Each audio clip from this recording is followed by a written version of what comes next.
Hello, this is Diksha Namdev. Welcome to initiation classes. आज इस video में हम इंग्लिश पेडागोजी की बात करेंगे। ये इंग्लिश पेडागोजी का सेकंड पार्ट है। इसके पहले मैंने अपने चैनल पर एक वीडियो इंग्लिश पेडागोजी की बेसिक की जो है उसको ऑलरेडी अपलोड कर दिया है, आप उसे भी देख लें।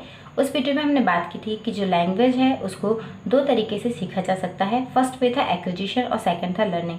वहाँ हमने कुछ कीवर्ड्स की बात की थी। कीवर्ड की हेल्प से आप लोग इजीली इंग्लिश पेडागोजी के जो क्वेश्चंस एग्जाम में आते हैं उनको सही कर सकते हैं। आज इस वीडियो में हम बात करेंगे एम ऑफ लैंग्वेज टीचिंग, यानी कि भाषा जो हम यदि बच्चे को सिखाते हैं, पढ़ाते हैं, उसके पीछे क्या एम होता है, क्या हमारे लक्ष्य होते हैं, उनकी हम बात करेंगे।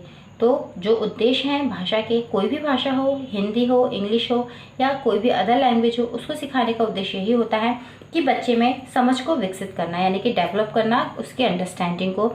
आप लोग ये ध्यान रख लें। यदि हम बात करते हैं एम ऑफ लैंग्वेज टीचिंग की, तो आप लोग ध्यान रखें कि बच्चे में क्या करना है, जो एबिलिटी है अंडरस्टैंडिंग की, यानी कि बच्चे में समझ विकसित करना कि यदि कोई व्यक्ति कुछ मैसेज, आइडिया या फीलिंग्स उसकी शेयर कर रहा है या कोई मैसेज दे रहा है तो बच्चा उसको समझ पाए, और साथ ही साथ खुद के जो आइडियाज़ हैं, फीलिंग्स हैं, उन सभी को भी वो शेयर कर सके। जैसे हमने यहाँ लिखा है ability to understand the speaker language, यानी कि कोई भी व्यक्ति कुछ कह रहा है तो उसको समझ पाने की क्षमता को विकसित करना, ये हम भाषा पढ़ाते हैं उसका उद्देश्य है। साथ ही साथ इसके अलावा यदि हम बात करते हैं अलॉन्ग विथ अंडरस्टैंडिंग, यानी कि समझ विकसित करने के साथ साथ बच्चा अपने भी जो फीलिंग्स हैं, आइडियाज़ हैं, उनको वो शेयर कर पाए।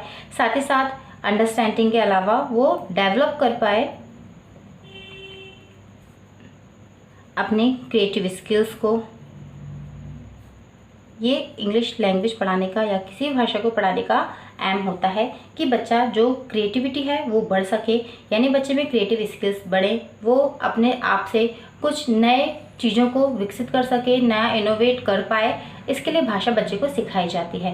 साथ ही साथ हमें पता है इंग्लिश एक मीडियम, जो लैंग्वेज है वो एक मीडियम होता है अपने फीलिंग्स को, आइडियाज़ को, थॉट्स को शेयर करने के लिए, और साथ ही साथ दूसरे के बातों को समझने के लिए भी। तो इस तरह से आप लोग ध्यान रखें कि जो इंग्लिश लैंग्वेज है, जो भाषा है, उसको पढ़ाने के पीछे यदि हम उद्देश्यों की बात करते हैं तो ये दो उद्देश्य आप याद रखें कि बच्चे में समझ विकसित करना है, और साथ ही साथ उसमें जो क्रिएटिव स्किल्स हैं उनको डेवलप करने के लिए भी भाषा को पढ़ाया जाता है।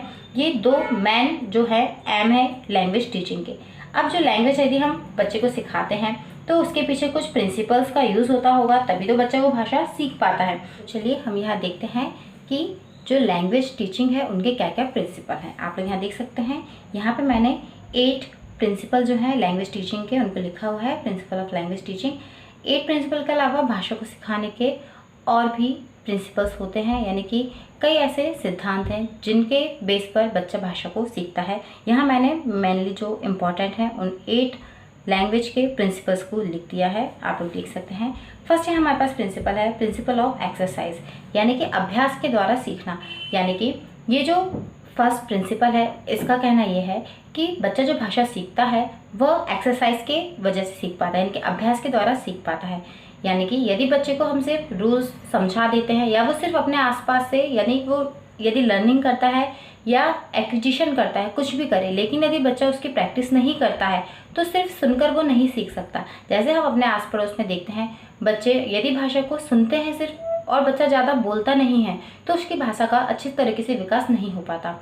इसी तरह स्कूल में भी यदि बच्चा सिर्फ लिखता रहता है या फिर उसको ग्रामर सब कुछ अच्छी तरीके से आता है, उसकी वोकैबुलरी भी अच्छी है, लेकिन यदि बच्चा बोलेगा नहीं, उसकी प्रैक्टिस नहीं करेगा तो ज़्यादा से ज़्यादा वो डेवलप अपनी लैंग्वेज को नहीं कर पाएगा। तो ये ध्यान रखें, किसी भी भाषा में अच्छी जो पकड़ है उसको हासिल करने के लिए प्रिंसिपल ऑफ एक्सरसाइज बहुत इंपॉर्टेंट है, यानी कि यदि बच्चा अभ्यास करता है तो ही भाषा को सीख पाता है।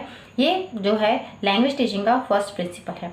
सेकंड प्रिंसिपल है चाइल्ड सेंटर्ड लर्निंग, यानी कि जो भाषा हम बच्चे को सिखाते हैं तब बच्चे को केंद्र में रखकर ही बच्चे को सिखाया जा सकता है। यानी कि आपने भी घर में देखा होगा, जब बच्चा छोटा रहता है, जब वो बोलना शुरू करता है तो सभी लोग उससे बोलते हैं बेटा इसको क्या कहते हैं, उसे क्या कहते हैं, और उसे ज़्यादा से ज़्यादा बुलवाया जाता है, क्योंकि बच्चा जितना ज़्यादा बोलेगा वो उतना ज़्यादा अपनी लैंग्वेज को ज़्यादा अच्छे से डेवलप कर पाएगा। आप लोग ध्यान रखें, किसी भी भाषा के क्वेश्चन जब एग्जाम्स में आते हैं तो ये कीवर्ड होता है, जहाँ पे बच्चे से ज़्यादा उसको इन्वॉल्व करने की बात होती है, उससे ज़्यादा बातें करने की बात होती है, बच्चे को एक्सपोज करने की बात होती है कि वो अपने विचारों को, अपने फीलिंग्स को, थॉट्स को आप लोगों के सामने रखे।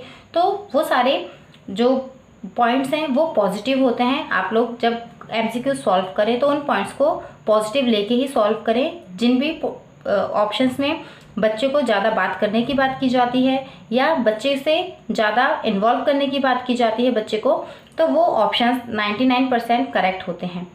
ये आप ध्यान रखें। सेकंड प्रिंसिपल था चाइल्ड सेंटर्ड लर्निंग, यानी कि बच्चे को केंद्र में रखकर ही बच्चे को भाषा सिखाई जा सकती है।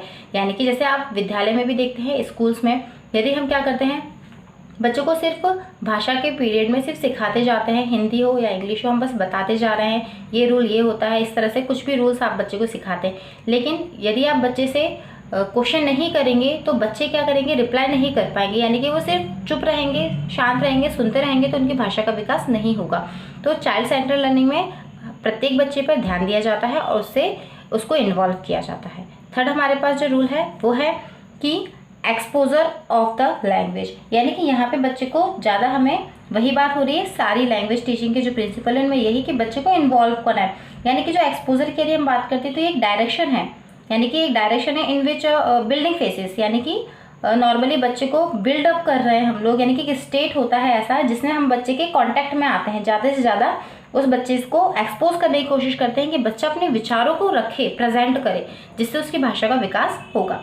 फिर है हमारे पास मोटिवेशन एंड इंटरेस्ट, यानी कि बच्चे को हम मोटिवेट करेंगे बोलने के लिए, क्योंकि जब वो बच्चा बात करेगा, बोलेगा, जब वो इंटरेस्ट लेगा तो उसकी वोकेबलरी भी विकसित होगी। जैसे बच्चा कभी कुछ कह रहा है, उसे कोई उस शब्द को यानी उस बात को एक्सप्रेस वो नहीं कर पा रहा है, तो उसमें अगर ये मोटिवेशन यदि हम क्रिएट कर देते हैं, वो इंटरेस्ट लेता है यदि सीखने में, तो इजीली वो भाषा को सीख पाएगा।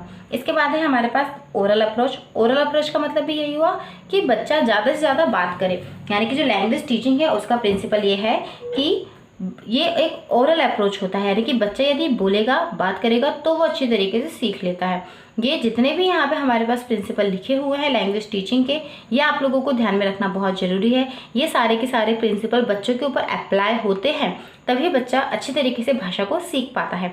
जैसे यहाँ पे हमारे पास 6 पॉइंट लिखा हुआ है कि हैबिट फॉर्मेशन, यानी कि बच्चे की हैबिट में आना चाहिए बोलना। जैसे आप लोग देखते हैं कि नॉर्मली यदि हम घर में जिस प्रकार की भाषा का प्रयोग करते हैं वो भाषा तो बच्चा इजीली बोल लेता है, उसको वहाँ पे सबकॉन्शियसली उसके माइंड में वो सारी बातें रहती हैं, उसको कॉन्शियसली एफर्ट नहीं करना पड़ता है कि मुझे अब कौन सा सेंटेंस बनाना है, कौन से वर्ड्स बोलने हैं, उसको ज़्यादा सोचना नहीं पड़ता है, वो स्पीड में बोल पाता है। क्यों? क्योंकि उसकी वो हैबिट में है। वहीं यदि हम अदर लैंग्वेज की बात करते हैं, जैसे मान लेते हैं यदि बच्चा, उसका जो एनवायरनमेंट है वो हिंदी है, तो वो हिंदी भाषा तो इजीली बोल लेगा, अपने जो जितनी भी उसकी बातें हैं, फीलिंग्स है, उन सभी को तो वो इजीली शेयर कर लेगा हिंदी भाषा में। लेकिन यदि उसकी हैबिट नहीं है इंग्लिश बोलने की, तो वो इंग्लिश भाषा को बोलने में थोड़ा रुकेगा, अटकेगा, या फिर हम ये कह सकते हैं कि वो फ्लुएंटली इंग्लिश नहीं बोल पाएगा। तो आप लोग ध्यान रखें कि भाषा का जो प्रिंसिपल होता है कि यदि आपने उसकी अच्छी तरीके से प्रैक्टिस कर रखी है, यदि आपकी हैबिट में है वो लैंग्वेज, तो आप लोग जो बच्चा है वो अच्छी तरीके से भाषा को बोल पाएगा, उसकी भाषा पे अच्छी तरह से पकड़ हो पाएगी। इसके बाद हमारे पास 7th प्रिंसिपल है, प्रिंसिपल ऑफ इंडिविजुअल डिफरेंस। ये आप ध्यान रखें, किसी भी बच्चे को किसी दूसरे बच्चे के साथ कंपेयर ना करें। सभी बच्चों का अपना अपना एक IQ लेवल होता है, वो इंडिविजुअली डिफरेंस बच्चे में होते हैं। सबका तरीका सीखने का अलग अलग होता है, कोई बच्चा जल्दी सीख लेता है, कोई देर से सीखता है, और जो सीखने के वे होते हैं वो भी काफ़ी अलग अलग होते हैं। तो ये ध्यान रखें कि ये इंडिविजुअल डिफरेंस बच्चों में होता है, और ये जो पॉइंट है यानी ये जो प्रिंसिपल है ये सभी जगह अप्लाई होता है। भाषा के अलावा आप लोग यदि हम डेवलपमेंट की बात करते हैं, बच्चे के विकास की बात करते हैं, तो भी आप लोग देखेंगे कि हाँ इंडिविजुअल डिफरेंस बच्चों में होता है। कोई बच्चे जल्दी बोलने लगते हैं, कोई बच्चे देर से बोलते हैं, कुछ जल्दी चलने लगते हैं, कुछ देर से चलते हैं, इस तरह की सारी बातें। तो आप लोग ध्यान रखें कि इंडिविजुअल डिफरेंस का जो प्रिंसिपल है ये भी लैंग्वेज टीचिंग में काफ़ी मायने रखता है। यानी कि सभी बच्चों को एक समान करके हम एक ही वे से नहीं पढ़ा सकते हैं, अलग अलग टीचिंग मेथड्स को यूज़ करना पड़ता है, ताकि जो इंडिविजुअल डिफरेंस है वो होने के बाद भी बच्चा अच्छी तरीके से सीख पाए। और लास्ट पॉइंट यहाँ पे हम बात करेंगे इस वीडियो में कि कोरिलेशन विथ लाइफ, यदि कि जो लैंग्वेज टीचिंग है उसमें यदि हम बच्चे को पढ़ा रहे हैं तो उसको यदि हम लाइफ से कोरिलेट करके पढ़ाते हैं तो बच्चा उसमें ज़्यादा इंटरेस्ट भी लेगा, बच्चा ज़्यादा से ज़्यादा उसमें इन्वॉल्व होगा और वो सीख पाएगा।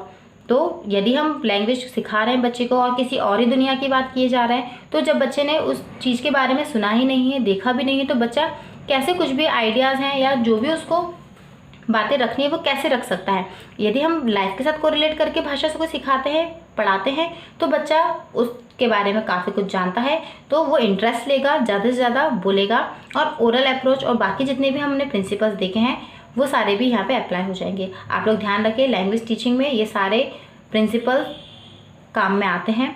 इस तरह आज इस वीडियो में हमने एम ऑफ लैंग्वेज टीचिंग और प्रिंसिपल ऑफ लैंग्वेज टीचिंग की बात की है।